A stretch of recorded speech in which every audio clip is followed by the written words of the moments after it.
Hey there! In this video, I'm going to talk about the StreamBuilder widget.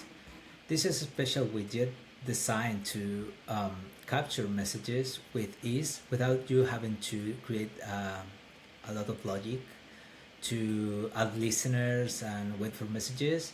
This widget will have this logic already built in, so it makes your life easier at the moment of maintaining this type of connections. Um, so first, let's start by discussing when you should use a stream builder. A stream builder is useful when you don't need to do a lot of post processing, like for example, if you need to log specific events, like e-commerce site events, or maybe I don't know, you're streaming a video and you're receiving live messages and you don't need to create a lot of interaction. Maybe that's a good use case too. So yeah, that's those type of cases I think are a good use case for this. You could use it as well to create a chat, but maybe the chat will involve more complexity, so maybe the stream builder won't be the best for that use case.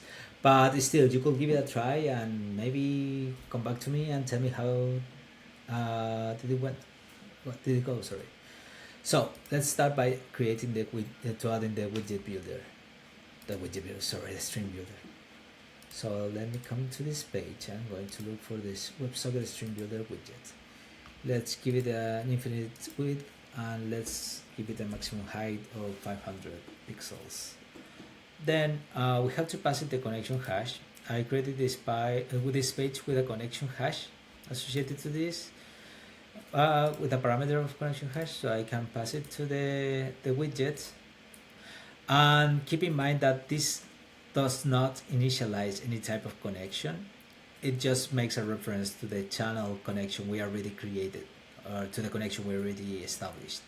So you have to use connect WebSocket action to connect to the Xano instance, and you have to use the join channel action to actually join to the channels that you want to interact with.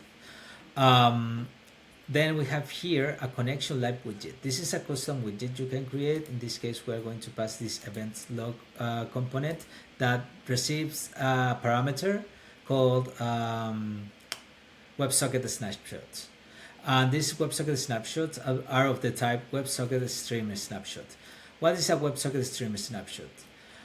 This is as the name suggests, is a snapshot of the data at the moment that you receive a new message. So basically, a snapshot contains a message in it with extra information, with enriched information. You will see what I'm talking about in a minute. So what information should be, or what list of snapshots should we pass this? Well, this parameter connection live widget has some other builder parameters that we can use, and those are here, so we can select those and that's it. We handle the rest within the component, so we don't have to do more things here, at least in this case, for at least. No connection widget, we can leave it as it is. If you have like, hey, missing connection or something, you can use that here. And then you can maybe use some kind of logic here to conditionally build what is going to be in here. Up to you. Then we have the filter by action list of actions. So here we can filter which actions do we want to capture and show or want to parse within our stream builder. So let's say that we want to map all the filter list of events, internal list. Actually, let me copy this. Let's say that we only want to see, paste this, internal list. Only want to see messages. People sending messages, we only want to see the messages. For example, on streaming, people send messages and we display the messages in there. So let's confirm. Filter by channel. Actually, let me pass here. Or you know what? No, let's use the public channel. For that, we're going to use the expression builder, or code expression, sorry. And here we're going to, actually, no, I'm not going to pass anything. and we're going to use the public channel. Sorry. Oop. Okay, check for errors. Cool. And here we can set a maximum message number. I suggest you to set a maximum number. You can leave this empty if I'm not mistaken, or no, I don't remember. But you should set a maximum. Otherwise, you will have a data leak issue in the future because you will be storing a lot of information that won't be useful anymore. So yeah, let's say 25 or 5 actually to see this clearly. Okay. So with this, what we're doing is that within our StreamBuilder, we're passing this event logs component that will receive these snapshots, and this list view is actually connected to the list of snapshots of the parameter. As you can see here, parameter website snapshots. And here we have a row, a container, a text that maps to a field within that snapshot. So let's take a look at the data structure in here. So we select the structure field, and these are the fields of the snapshot. Here you can see the connection state, if it has data, if it has an error. So you can see basically like information about the channel itself and the state of the connection, and also if this specific message has data or has an error. For now, we're just going to extract the data and the structure fields, and then we're going to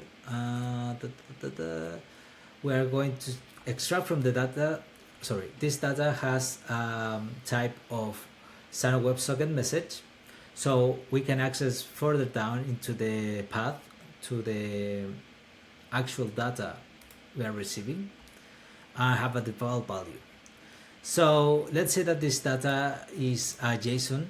In this case, you will have to use some kind of custom function to parse that JSON, as we did like with the messages, if you remember in a past video. But for now, we're just going to show the raw data.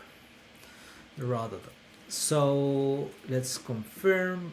And now, if I come back here to the home page, the only thing I have to do is go to the second page.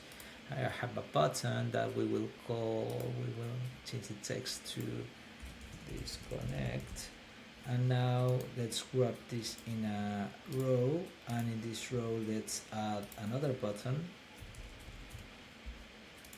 and let's call it StreamBuilder, and let's give it space between. Okay, so cool. And this StreamBuilder will take us to the navigation, StreamBuilder page, pass, connection hash, page state, connection hash. Cool. Now, when I reach this page, I should be able to come back. So I go back, I say on tab, navigate back. Cool. Awesome. So, let's instant reload this, and actually let me duplicate this view here and open the developer tools. I'm going to network. Okay, so let's connect. Let me maybe remove this just because. Let's join to the public channel. Join. Public channel as well. Join. It's okay. So let's tap on StreamBuilder, and in this case we're going to join the channel.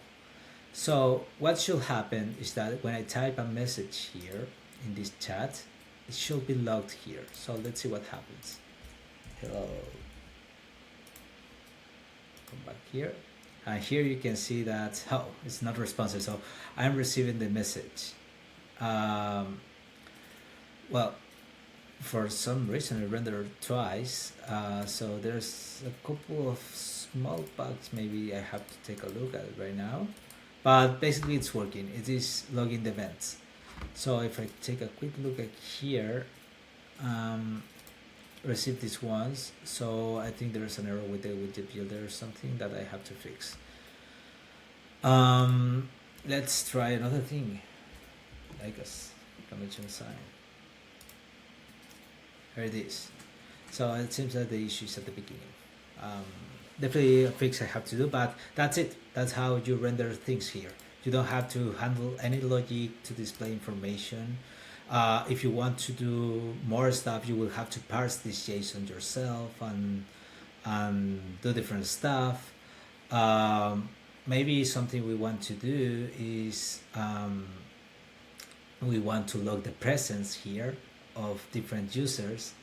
So um, we could check for presence updates and just log presence updates when someone enters, someone leaves. So it's useful for logging stuff like when you don't have to maintain a lot of things. But if you need further customization, like for example, look back in the history of the conversation, that kind of stuff, I think StreamBuilder is not like your best friend in that scenario. So I would strongly suggest you to do something more personalized, like what we did here with this chat. And it's not that complicated. Um, I think this library does a great job making everything simple. It's a bit hard to understand at the beginning. It has a learning curve, but after you get used to it, it's fairly quick. So again, StreamBuilder use it in exceptional cases. Maybe in the future I will try to add some new features to make it more interesting or more usable for more cases. But for now, I think just use it for scenarios where you want to just log events and that's it. So that's it. Um, if you have any questions or anything, just send a message. Bye.